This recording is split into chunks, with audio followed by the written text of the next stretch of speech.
was a wretch, I remember who I was. I was lost, I was blind, I was running out of time. Sin separated, the bridge was far too wide, and from the far side of the chasm, you held me in your side. So you made a way across the great divide, left behind heaven's throne to build it here inside. And there at the cross, you paid the debt I owe, broke my chains, freed my soul. For the first time I had hope. Thank you, Jesus, for the blood applied. Thank you, Jesus, it has washed me white. Thank you, Jesus, you have saved my life, brought me from the darkness into glorious light.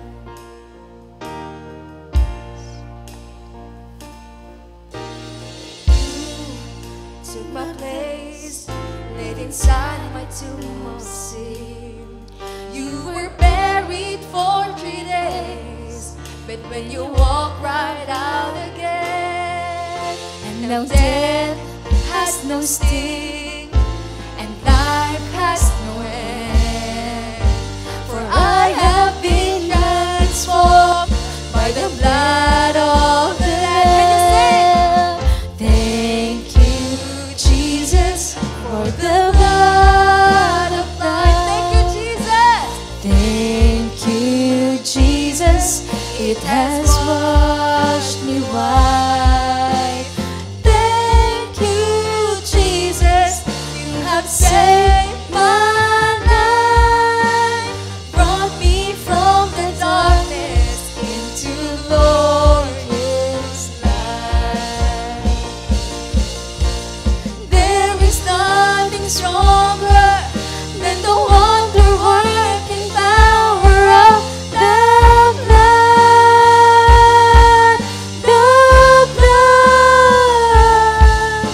that causes sons and daughters. We are ransomed by your Father through the blood, the blood. There is nothing stronger than the wonder-working power of the blood,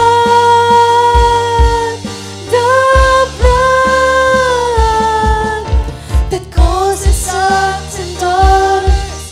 We are ransomed by your Father through the blood, the blood. Let's sing. Thank you, Jesus, for the blood of life. Thank you, Jesus, it has washed me white. Thank you, Jesus, you have saved my life, brought me from the darkness into glorious light. Come on, pwede po ba nating itaas ang ating mga kamay? Glory to His name. Yes, Jesus. Glory to His name. There to my heart was the blood applied. Glory to His name. Pwede po ba nating palakpakan ang ating Diyos?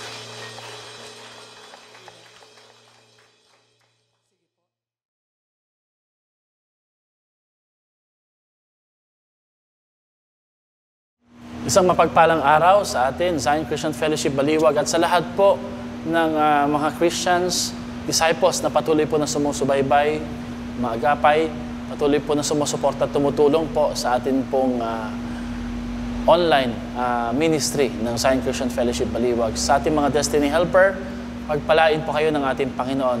Meron tayong series sa ating church na pinamagatan po nating The Power of the Blood. The Power of the Blood of Jesus, no? Ito po ay lalagyan po natin ng konting recap para po sa nagdaang last Sunday.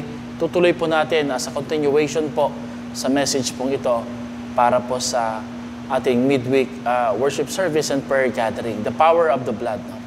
From Genesis to Revelation, the word the blood or the blood of the Lamb are constantly mentioned. Mula po sa unang aklat ng Biblia hanggang sa pinakadulo, Genesis to Revelation, binabanggit ng paulit-ulit po ang salitang blood or specifically the blood of the Lamb to serve as a reminder kung gaano po ito kahalaga at kung ano po ang dalang significance nito sa bawat isa sa atin. Mga kapatid, the power of the blood of Jesus has provided everything we need to live a life of victory, including redemption, including fellowship, including healing, including protection and authority over the devil. Nang ibig sabihin po, ikaw at ako na sumasampalataya, and it doesn't matter kung ikaw po ay bago lang, nagsisimula pa lang, o matagal na at nagpapatuloy, nakabawi, bumabalik, ang banal na dugo ni Jesus ay nagbibigay po sa atin ng isang buhay na may katiyakan po ng pagtatagumpay. The blood of the Lamb is inexhaustible, never-ending, and it produces an unlimited supply for you and me to live a life of victory. Ang problema lang po, maraming mga churches, even pastors at Christians, they think that the issue or the topic about the blood of the Lamb, the blood of Jesus, is obsolete. Hindi na po dapat daw pinag-uusapan. Irrelevant na. No. We can never underestimate, we can never set aside the topic about the blood of the Lamb because the blood of Jesus bring forth victory to you and me. Sabi po ni Gloria Copeland, the blood that Jesus shed for you and me has enormous great power, and we need to be saying so and declaring it over our lives. Hindi po natin to pwedeng ipagsawalang bahala. Kailangan daw po ideklara natin ito. Atin po itong i-preach, i-proclaim sa ating mga buhay araw-araw. Ang sabi naman po ng isang Christian author na si Andrew Murray, every day you have the right to exercise that authority by pleading what the blood of Jesus has done for you. Isang panalangin o pakikiusap o pagdideklara na may kapangyarihang dala ang banal na dugo ni Jesus sa ating mga buhay. When we do that, sabi po ni Andrew Murray, we refuse to give the enemy even one small inch of territory. The devil is a defeated foe, and through the precious blood of Jesus, we are victorious. Sino ho dito nais pong maranasan ang buhay na matagumpay? Actually, we are not fighting for victory. We are fighting from the victory that Jesus has already won at the cross of Calvary because of His blood. No gift God has given us is more important than the blood of Jesus Christ. Wala na pong pinakamagandang regalo na naibigay at naipagkaloob na po ang ating Panginoong Jesus, kundi at liban po sa banal na dugo ng ating Panginoong Kristo na natigil sa krus ng Kalbaryo. But the question is, do you understand the significance of the blood? Did you know, mga kapatid, that the word blood is mentioned 700 times in the Bible? David mentioned about the incorruptible blood. Peter spoke of the precious blood of Jesus. And in the last book of the Bible, John wrote of the overcoming power of the blood. Ang totoo po niyan, physically, medically, and biblically speaking, the life of our body or the life of our flesh is in the blood. Leviticus chapter 7, verse 11. Alam niyo po ba, medically speaking, at kinonfirm po ito ng mga members po nating nurses, andyan po si Sis Christine, si Sis Chrissy, si Sis Angelica, and even yung isa nating cell leader na si Annalie na nag-aaral po ng medical studies, ang dugo daw po natin nagsusupply ng life-giving oxygen sa ating mga buhay. At kapag kami bahagi po sa ating katawan, tissue, part ng ating body, na cut off po ng blood supply, that part would eventually die. And spiritually speaking, any part of our life that is cut off from the blood of the Lamb, the blood of Jesus, it will soon die. No? And then, our blood also carries away waste and toxin from our cell. Ibig sabihin po noon, ang paglilinis ay trabaho din po ng dugo na meron po tayo nananalaytay sa ating katawan. Spiritually speaking, the blood of the Lamb cleanses us from any dirt and sin. And also, our blood system is also equipped with what we call white blood cells. They are the kind of blood that fight off sicknesses.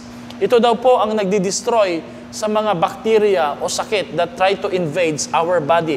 They try to protect us.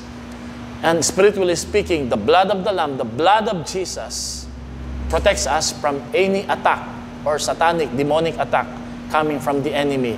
Truly, there is life in the blood of Jesus. Now, to understand more fully kung ano po ang kapangyarihan ng banal na dugo ng Panginoon, tingnan po natin yung dalawang covenant, the Old Covenant. The Old Covenant refers to the old way of relating to God, the old way of keeping the relationship with God right.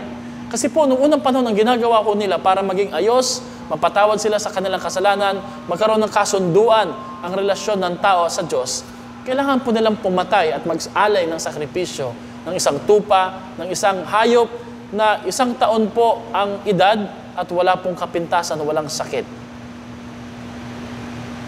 Buwan-buwan, taon-taon ginagawa at sinasagawa po nila ito. Dadalhin po ito ng punang saserdote. Mangangamba po ng saserdote dahil siya man na may kasalanan din. Tatalian po siya at ihuhulog po siya ng dahan-dahan doon sa dakong kabanal-banalan. And every year, they live in a constant pressure asking the question, will our sins be forgiven for this year? Matatanggap kaya ng Diyos ang aming alay? Baka nagkamali kami ng alay. Is our sacrifice going to be good enough? Kikita po natin yan sa picture, no? Lagi silang kinakabahan. Hindi sila tiyak kung ang kasalanan ba nila ay mapapatawad. Ang sabi po sa Hebrews 8:13, nagkaroon po ng transition o pagbabago. Sa Tagalog po, basahin po natin, nang sabihin ng Diyos ang tungkol sa bagong tipan, pinawalang bisa na niya ang una, at anumang mawawala ng bisa, referring po doon sa Old Covenant, ay maluluma at malapit na ring mawala. Actually po, may transition po o pagpapalit, pagbabago, at paglipat mula po sa Old Covenant patungo po sa New Covenant. Now, let's talk about the New Covenant. The new way of relating to God, the new way of dealing with their relationship with God. Nung unang ipinanganak po si John the Baptist, at nakita po niya si Jesus, hindi pa po sila nag-uusap, hindi pa sila nagkakakilala. Ang una kaagad na lumabas sa bibig po ni John the Baptist ay ang mga statement na to. Look, the Lamb of God who takes away the sin of the world. Sa Tagalog, narito ang tupa ng Diyos na inihandog upang mag-alis ng kasalanan ng mga tao sa mundo. Hindi po niya sinabing ito si Jesus, bagamat siya talaga si Jesus, the Son of the living God, kundi ang unang lumabas sa kanyang bibig, si Jesus, ang New Covenant, ang tupa na ihahandog na minsanan lang at hindi po buwanan o taunan, sabagat ang kanyang sakripisyo po ay magsisilbing lunas at kapatawaran sa ating mga kasalanan. Ito rin po ay sinuportahan sa Hebrews chapter 9, verse 12. Sa Tagalog, minsan lamang pumasok si Kristo sa dakong kabanal-banalan at iyo'y sapat na. Hindi dugo ng kambing at guya ang kanyang inihandog, kundi ang sarili niyang dugo upang magkaroon tayo ng walang hanggang kaligtasan. Dalawang bagay pong gusto kong ipunto dito. No? Religion says, keep on doing this, keep doing the rituals, keep following the rules and regulations, and probably you might be saved. Wala pa rin pong katiyakan. At wala akong assurance of salvation. But relationship with the Lord Jesus Christ under the New Covenant says, minsan lang pong ginawa ni Jesus, hindi mo na kailangang ulitin at ikaw at ako ay magkakaroon po ng walang hanggang kaligtasan. Tinanong po ako ng aking anak, panganay namin si JL, anong ginagawa ng Kristiyano pag Biyernes Santo? Ang biro ko po ay nagsiswimming. Hindi po tayo nagsiswimming para mag-enjoy lang, para kalimutan.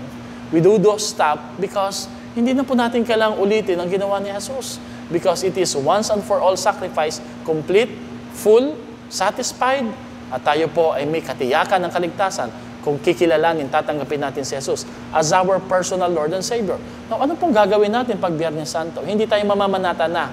Ang gagawin po natin ay pag-alala at pagpapahalaga at pagtamasa ng benepisyo, yamang alam natin ito'y tapos na at ginawa na ni Jesus sa krus ng Kalbaryo. Ang sabi po sa Hebrews chapter 7:22, kaya si Jesus ang naging katiyakan o garantor sa isang mas mabuting kasunduan. Hebrews 7:27, hindi siya katulad ng ibang punong pari na kailangang maghandog araw-araw para sa kasalanan nila o niya. At pagkatapos para naman sa mga kasalanan ng mga tao, si Jesus ay minsan lamang naghandog, minsan lamang para sa lahat nang ialay niya ang kanyang sarili. So in other words po, ito pong new covenant na to, this is a promise, and this promise is full of power, once and for all sacrifices. Kung isasalig mo ang iyong pananampalataya, hindi sa relihiyon, kundi sa relasyon na inaalok ni Jesus sa iyo at sa akin, ikaw ay magkakaroon po ng katiyakan at hindi po pangamba kung ikaw bo'y pinatawad na ba at ikaw ba'y ligtas na. Sapagkat isinalig mo ang iyong buhay sa isang matibay na relasyon na binuo at masasaligan dahil ito po'y binayaran ng banal at mahal na dugo ng ating Panginoong Jesus. Now, sa pagpapatuloy po, let me give you the 4 benefits and blessings about the powerful blood of Jesus sa ating mga buhay. Ano po ang benepisyo na pwedeng gawin at magagawa ng banal na dugo ni Jesus kung dito mo isasalig at isasandal ang iyong buhay? Sino ka man, again, if you're a newcomer, you have just started believing Jesus, bagong simula, bagong pananampalataya pa lang meron ka, or maybe you have slipped down, you have backslided, nalamig ka, pero ngayon ka palang bumabawi, or ikaw man po'y nagsusumikap, you're trying to follow Jesus, you're trying to live your life in accordance with God's will, these 4 benefits of the blood of Jesus is for you. Number 1, the blood of Jesus has the power to restore our broken relationship with God. Ang kapangyarihan ni Jesus, ang kapangyarihan ng banal na dugo ni Jesus ay may kakayahan pong ipanumbalik at ibalik ang dating nasirang relasyon mo at sa akin na relasyon natin sa ating Panginoong Jesus. Ang sabi po sa Efeso, Kabanatang 2, talatang 12 hanggang 13, noong panahong iyon, hiwalay kayo kay Kristo, hindi kabilang sa bayang Israel at hindi saklaw ng tipan na nababatay sa pangako ng Diyos. Nooy, nabubuhay kayo sa mundo na walang pag-asa at walang Diyos. Notice mga kapatid, no, nabubuhay tayo sa kasalanan na hiwalay sa Diyos at dahil po doon, nabubuhay po tayo sa isang buhay na walang pag-asa at walang katiyakan. Pero tingnan niyo po yung shifting under the new covenant. Ngunit ngayon, dahil sa inyong pakikipag-isa kay Kristo, Jesus, in other words, dahil sa inyong pananalig, pagtitiwala at pagtanggap sa relasyong inaalok ng Panginoon to become His personal Lord and Savior sa buhay po natin. Ano daw po naging dulot? Resulta, kayo dati malayo, kayo ngayon ay inilapit sa pamamagitan ng dugo ni Kristo. Hindi po dahil sa reliyon, hindi po dahil sa pananampalataya lang din natin, kundi dahil po sa dugo na nabubot na buhos at dumanak nung si Jesus ay namatay sa krus ng Kalbaryo on our behalf. Ikaw at akong dapat ipako. Yun po yung nag-cause ng separation. Pero dahil sa dugo ni Jesus na dumanak, nabuhos, ito po yung nagsilbing tulay. Ito po yung nagsilbing restoration para mapanumbalik po ang relasyon mo at relasyon ko. Now notice mga kapatid, ang dugong dumanak sa krus ng Kalbaryo ay ang dugong nagpatawad sa mga taong nagpako sa Kanya mismo. At hindi man tayo nabubuhay nung taong yon, 2,000 years ago, ang kasalanan mo at kasalanan ko ang murder weapon na nagpako kay Jesus sa krus ng Kalbaryo. Subalit, dahil sa Kanyang kamatayan, dahil sa Kanyang dugo, pinatawad at pinapanumbalik ang relasyong nasira natin sa Kanya. Ang prinsipyo po is ganito. You will never step into new things God has in store for you and me. And it's easy to go through life looking in the rear view mirror, yung po bang salamin ng sasakyan, thinking about what you should have done better and what didn't work without the blood of Jesus. Now, maraming mga Christian, they always ask the question, sapat na ba? Talagang pinatawad na ba ako ng Panginoon? No? Alam niyo, pinakamahirap yung self-condemnation. Yung alam mong pinatawad ka na ng Diyos pero hindi mo mapatawad yung sarili mo kasi iniisip mo, sobrang laki at tindi ng kasalanan na gawa ko, palagay ko hindi ako kayang hugasan, linisin, patawarin ng ating Panginoon. Kaya you stay distant with God and with people and even at the church. But let me say this mga kapatid. God has forgiven you. Even if hindi pa tayo nabubuhay nung time na yun. Pinatawad ka na ng Diyos eh. Pero ang kailangan mong gawin ay tanggapin ang kapatawaran na yan, panampalatayahan at mabuhay ka as a forgiven person dahil pinatawad ka na ng ating Diyos. You have been redeemed. You have been restored. God didn't just cover your sin. He blotted them out and He's not holding them against you. Ikaw ay pinatawad at hindi ka lang niya basta pinatawad. Sinunog niya, tinanggal niya, inalis niya ang ebidensya ng iyong kasalanan para hindi mo nahusgahan ang iyong sarili. Now, quit beating yourself too hard. Forgive yourself because God has already forgiven you. Now, live as a forgiven person. Isaiah 44 verse 22 says, ang mga kasalanan mo'y parang ulap o ambon na pinaglaho ko na, manumbalik ka sa akin para mailigtas kita. Ano pong illustration na pwede natin gamitin dito? Parang ulap, nag-evaporate. Pag ang ulap po uusok, nag-evaporate na, hindi mo na pwedeng habulin, hindi mo na pwedeng hanapin, hindi mo na pwedeng picturean. Now, tigilan mo na ang kakabilang, kakahanap, kakaisip ng mga maling nagawa mo. Huwag mo nang piliting isipin at balikan ang mga bagay na pinatawad at kinalimutan na ng ating Diyos. Quit remembering what God has forgotten. Quit bringing up what God has already forgiven. Bakit ko po ito sinasabi? Hindi ka magagamit ng Diyos. Mawawalan ka ng kumpiyansa. Mawawalan ka ng lakas ng loob. If you keep on looking at your rearview mirror, hindi ka makakarating sa destiny, sa destination na plinano at iniligay ng Diyos sa iyo at sa akin. Ano po ang sabi sa Hebrews 10 verse 9? Therefore, brothers, since we have confidence to enter the most holy place by the blood of Jesus, by a new and living way opened for us through the curtain that is His body. Tingnan niyo po yung verse na to, no? May kortina daw po na hati. Relating po doon sa templo. Ang templo po ay may lugar po na pwedeng pumasok ang mga Israelita, pero meron pong dakong kabanal-banalan. Ang naghahati po ay yung pong kortina. Pero nung pinako si Jesus, tumigil sa kanyang dugo, mula sa kamay, sa ulo, sa mukha, sa paa, nahati po ang kortinang iyon na nagsisignify at nagsisimimbolo na pwede na tayong makalapit sa ating Diyos. Kaya nga po, there's power when we pray. Prayer is not just our greatest power. It is our greatest privilege. Wala nang hadlang. Wala nang harang eh. Bakit? Kasi pinatawad na tayo ng Diyos sa ating mga pagkakasala. Ano pong sabi sa Mark 15:37-38? Nung sumigaw ng malakas si Jesus at pagkatapos ay nalagot ng hininga, napunit sa gitna ang tabing ng templo mula sa itaas hanggang sa ibaba. Ano pong resulta nito? Let's look at Hebrews 10:19-21. Kaya nga, therefore, sa English, mga kapatid, tayo'y malaya nang makakapasok sa dakong kabanal-banalan. Not because we are holy, but because we have already been forgiven and justified.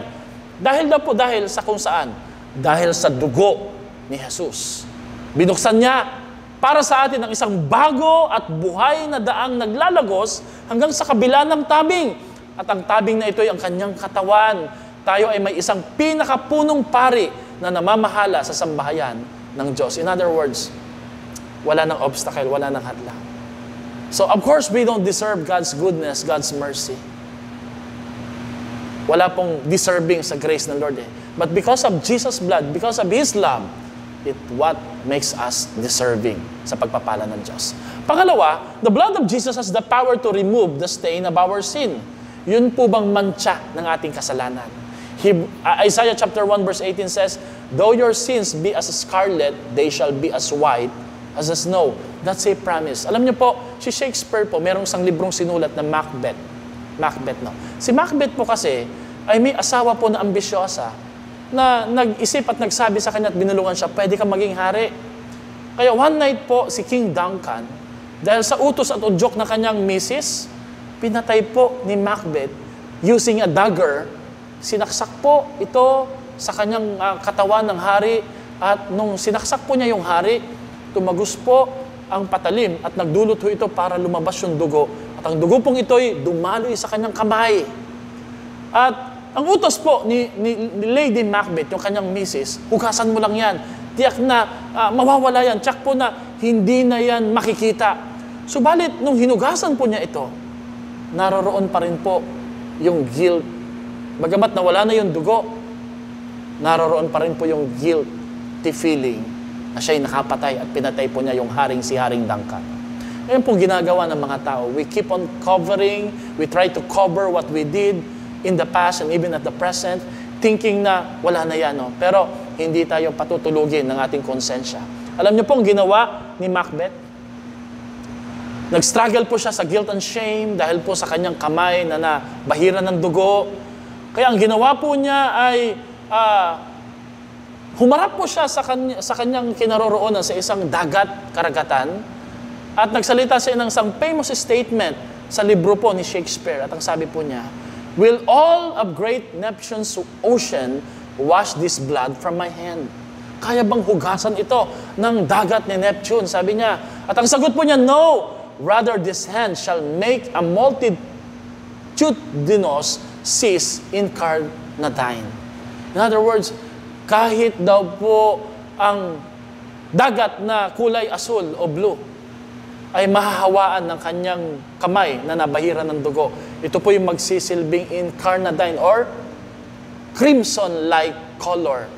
Talagang ito yung magiging mapula at mahahawaan ng kanyang dugo. In other words, Macbeth was saying, my hand is going to turn the ocean into blood, making the green ocean red because I am guilty. And there's a stain on my hand and water is not going to wash it off.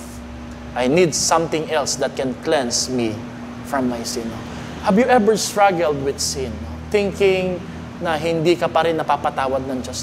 Now, if you trust on the power of the blood, the power of Jesus' love and forgiveness, kaya kang patawarin, kaya niyang hugasan ang mantsa ng iyong kasalanan, ang mantsa ng konsensya.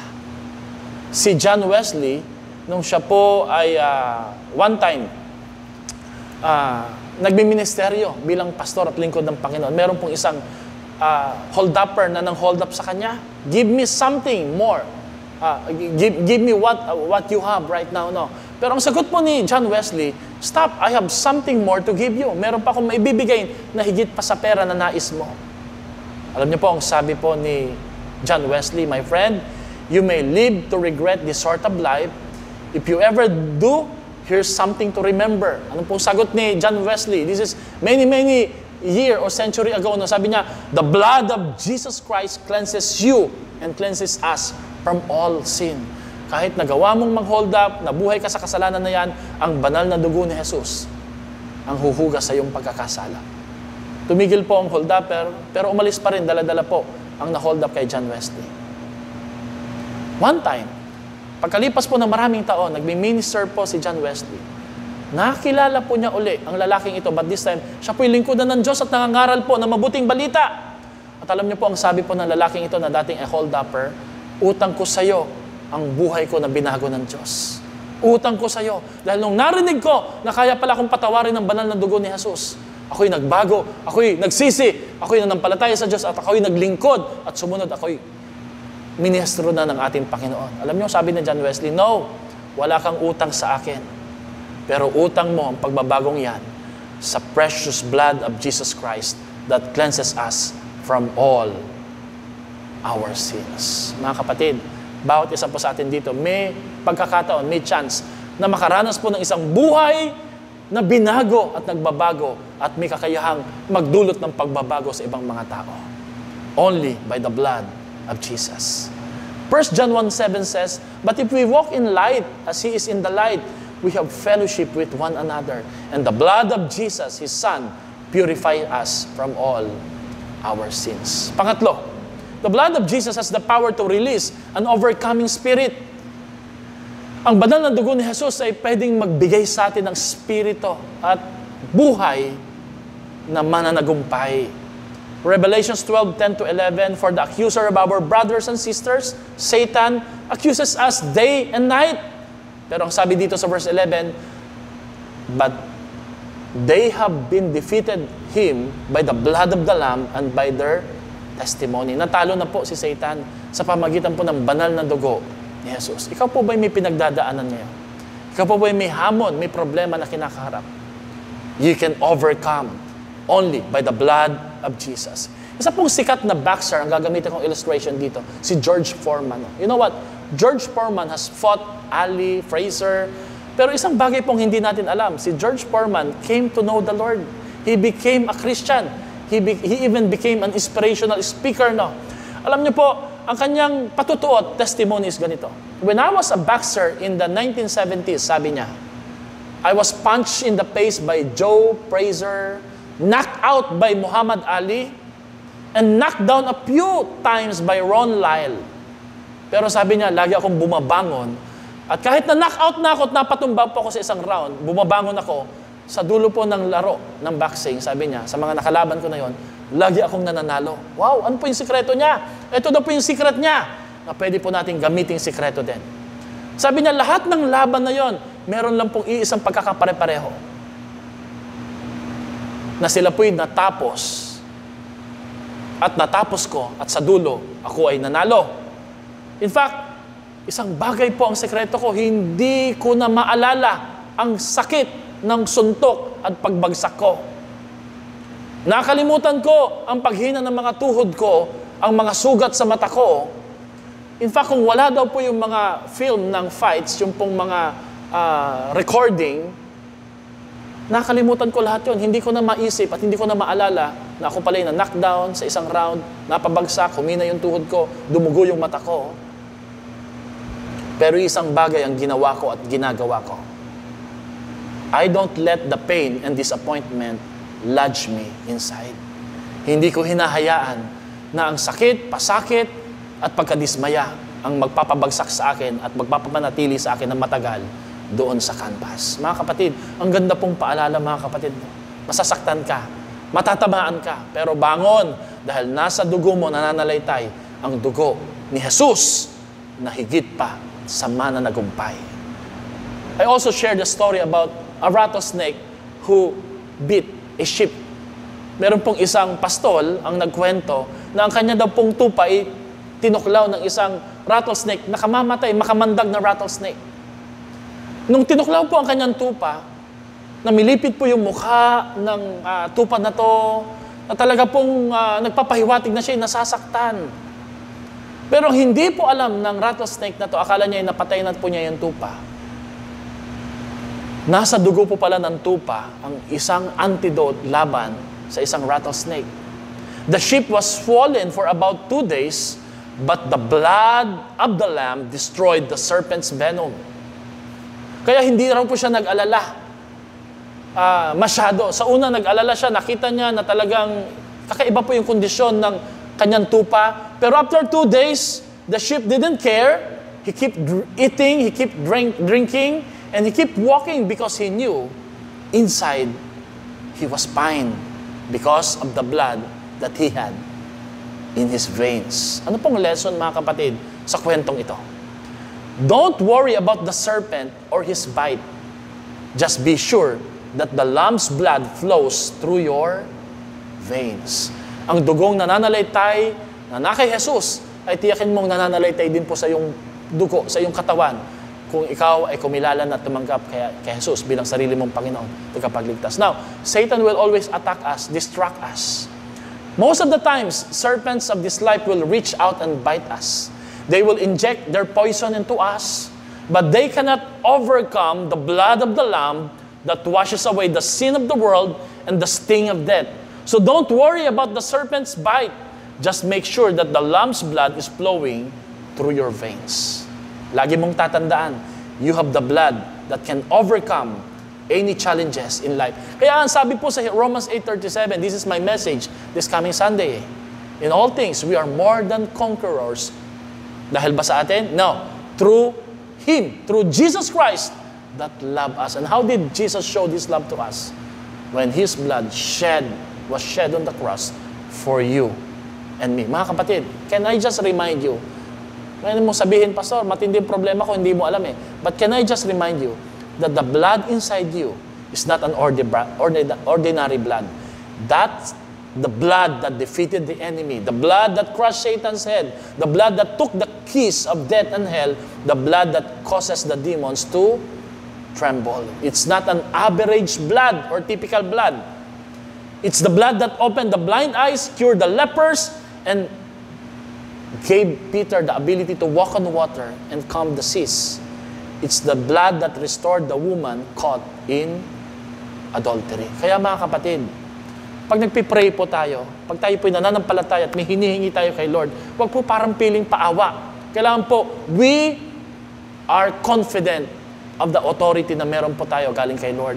We offer our prayers in weakness, but they ascend in power, all because of the blood of Jesus. Amen? So you can pray right now with confidence and with the assurance that God will always hear our prayers and God will give you the ability to rise above that situation.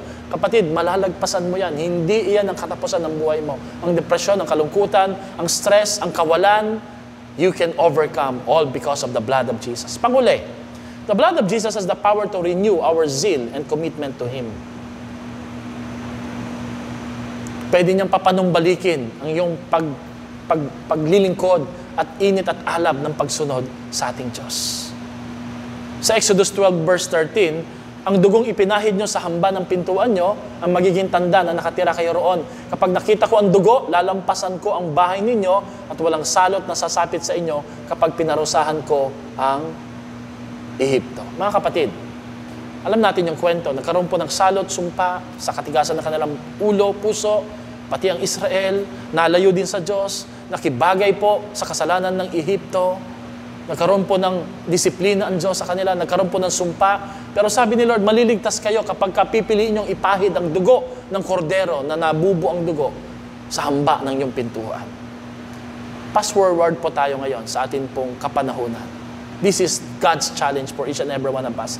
Put the blood over your life. Put the blood over your family. Put the blood over your business. You don't have to march around your house, but you can say, Father, I want to thank you that my children, my finances, my health, and my future, they are all covered by the blood of the Lamb. Exodus 12, 23-24, for the Lord will pass through the land to strike down the Egyptians, but when He sees the blood on top of the sides of the doorframe, the Lord will pass over your home.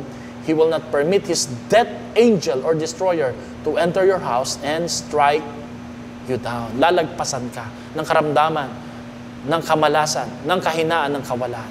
But my question today for you is this: have you put this blood, the blood of the Lamb, over your house? Have you taken the Lamb into your heart, into the doorpost of your heart, of your house? Wala pong ibang pwedeng magbantay, mag-bless sa ating mga buhay, liban po sa banal na dugo ni Jesus. Now, mga kapatid, the sacrifice has already been made by the Lord Jesus Christ. Hindi mo na kailangan gayahin, kopyahin, at ulit-ulitin eh. But you need to believe and take that blood, ask for that blood, and apply that blood in your life, in your family, para po tayo po'y magtagumpay sa ating mga buhay. When the enemy comes and sees the blood, he will pass over. When you have accepted the sacrifice of Christ's salvation, ang pangako ni Lord, no weapon formed against you will prosper. There is a bloodline that the enemy cannot cross. Parang meron pong harang eh. And if the blood of the animal in the Old Testament could keep them safe, how much more the blood of the Lamb under the New Covenant? Yun nga po eh, dugo lang po yun ng kordero, ng hayop eh. How much more po yung dugo talaga ni Jesus ang pwede talaga mag-protect at magbantay sa iyong mga buhay. Mga kapatid, faith in the blood of Jesus produces great results. Great results. That means when the accuser says we're guilty, our plea or pleading before God is the blood of Jesus. In other words, mga kapatid, kahit gaano ka man kapalpak o kahina nung nakaraan ng iyong buhay, the blood of the Lamb is your defense. Pag may sinabi siya laban sa iyo, ang kaaway, sabihin mo, totoo yan, makasalanan niya ako noon. But ang depensa ko, ako'y nilinis, pinatawad, pinalakas, at binago na ng banal na dugo ng ating Panginoong Jesus. Therefore, the blood kicks Satan out of the affairs of our life and the lives of our family, but you have to do it by faith. No? Pwede po nating pakita yung picture na to eh. I declare that my children, my family, my home, my business, my studies, they are all covered by the blood of Jesus. Tingnan niyo po yung picture. Ang tatay ang nanguna eh. Mga ama ng tahanan, dumalo kayo, sumamba kayo, magpuri kayo, magpasalamat kayo. Nasa kamay at desisyon ninyo nakasalalay ang proteksyon ng iyong pamilya when you choose to believe and humble yourselves to apply the blood of Jesus, saying, Lord, we need your blood in our family, in our house. Meron tayong campaign sa church and we pray na lahat ng business establishment, tahanan, ay malagyan po ng sticker na to symbolizing the blood of Jesus, saying that this house, your house, is protected by the blood of Jesus Christ, monitored by God 365 days a year, 24 hours a day, and 7 days a week. When you are covered by the blood, the enemy doesn't have a choice. He has to pass over. Wala siyang magagawa. And I'm not saying this because we're bragging, no. No, we're saying this because this is biblical. This is what the Bible says. Wala siyang choice. Lalagpasan ka. Hindi dahil magaling ka, hindi dahil malinis kayo sa loob, wala kayong dungis. The angel of death doesn't care kung tayo po'y perfect o may kasalanan na nasa loob ng bahay na yan. Ang i-check lang po niya as long as it is covered by the blood of Jesus. And that's what the blood of Jesus does to us. We are all sinners, but because of the blood of Jesus, pinatawad, nilinis tayo, at tinakpan po tayo ng kabanalan ng ating Diyos. Pwede natin palakpakan ng Diyos niyan, di ba? With the blood of Jesus in your family and in your life, there will still be difficulty, but you have an immunity. May problema pa rin, pero tandaan mo, hindi kayo mapapahamak. Nothing will happen without God's permission because of the blood. There's a hedge of protection around your family, and you don't know how many things came against you. But like the Israelites, because of the blood, wala silang choice, kundi they had to pass over. Now mga kapatid, he who owns your ears owns your life. In other words, last Sunday, sinabi ko to sinong pakikinggan mo ngayon? Yung banta at akusa ng kaaway o ang pagmamahal, kapatawaran at plano ng Diyos sa iyong buhay ngayon mismo? Kapatid, tanggapin mo ang pagmamahal ng Diyos. When we apply the blood of Jesus to the doorposts of our lives in faith, by faith, we access the power to defeat every part of the curse that tries to take residence. Maraming plano ang kaaway para pabagsakin tayo Pero may access daw po tayo para talunin yon. At ang kapangyarihan na magagamit natin, ang kapangyarihan ng banal na dugo ni Jesus. When you speak the name of Jesus in the face of sickness, disease, or danger, the blood of the Lamb is behind it and you are protected. Let me close by saying this. 4 po ang benepisyo at nagawa at nagagawa ng banal na dugo ni Jesus. What did the blood of Jesus did to you and me? Binigyan tayo ng access, nilinis tayo sa ating kasalanan, nirelease po ang overcoming spirit sa ating mga buhay, pinapanumbalik yung zeal, passion ng paglilingkod natin sa Diyos. But let me ask this last question. What can you do for the blood of Jesus? Yamang ginawa ito ng Diyos, anong pwede mong gawin sa Kanya? 4 na tugon. Base ho doon sa 4 na benepisyo. Number 1, let us value our relationship with God, knowing that it cost Jesus' blood Pahalagahan mo ang panalangin, pagdi-devotion, ang paglapit sa Kanya, ang pagkilala that God is always by your side. Realizing, recognizing the presence of the Lord. Magkaroon po tayo ng God's presence awareness daily, every day. Pahalagahan mo ang relasyon mo kay Lord. Hindi basta-basta ang ginawa ng Diyos para sa iyo. Pangalawa, let us make a commitment that we will stop sinning and start obeying the Lord. Sabi po sa Hebrews, pag bumabalik tayo sa kasalanan, para natin siya muling pinapako, no? You know what, no? A redeemed, rescued, saved Christian or believer, but continue to sin is a contradiction. Hindi ka pwedeng mananatili at babalik-balik sa sin, sa kasalanan, kung alam mong pinatawad ka na. Putulin na po natin, isuko na po natin ang ating mga consistent sin, persistent sin, secret sin, and favorite sin. Ibigay natin to sa Diyos. Lilinisin, huhugasan, patatawarin. Kalilimutan po ito ng Panginoon at tatakpan po niya tayo ng ating kabanalan. Let's make that commitment. Number 3, let's make a commitment that we will never give up.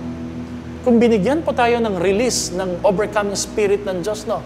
Huwag kang bibigay, huwag kang patatalo. Hindi dahil sa nagyayabang ka o hindi dahil sa gusto mong may patunayan ka, kundi dahil nasa dugo mo ang nananalaytay ng isang higit pa sa mananagumpay. Ang sabihin mo sa problema, bring it on. Kaya ko yan dahil sa dugo ng ating Panginoong Kristo. You can overcome. You can finish your project. You can overcome the challenges. You can prosper. You can win the battles in life, even temptation. You can be a blessing to other people. You can win souls and make disciples. You can share the gospel. You can overcome financial lack. Why? Because of the spirit of never giving up.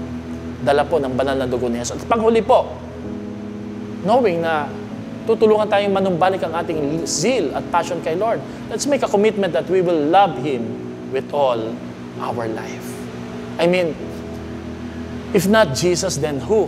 And if not Christianity, then what? Diba? Sino pa bang karapat-dapat na mahalin at sundin at pag-alayan ng buhay? Other than our loved ones and family members. First and foremost, si Jesus. Why? Because Jesus gave His life for you and me. Ibinigay po niya ito. Namatay siya sa krus ng Kalbaryo para sa iyo at sa akin. Bigay mo rin mo ang buhay mo para sa ating Diyos. I pray that this week, today, God will use you mightily. You will keep your heads high. Hindi ka manlulumo, hindi ka manlulupaypay. Nasa dugo mo ang nananalaytay, ang higit pa sa mananagumpay. Come on, win that battles in life. Overcome that. Serve God, honor Him, and keep winning souls and making disciples, all for the glory of God. May the Lord bless you. May the Lord cover your family, business, and even studies, and even your ministry by the blood of Jesus. God bless you po. See you on your life groups and even on our Sunday service. God bless you more.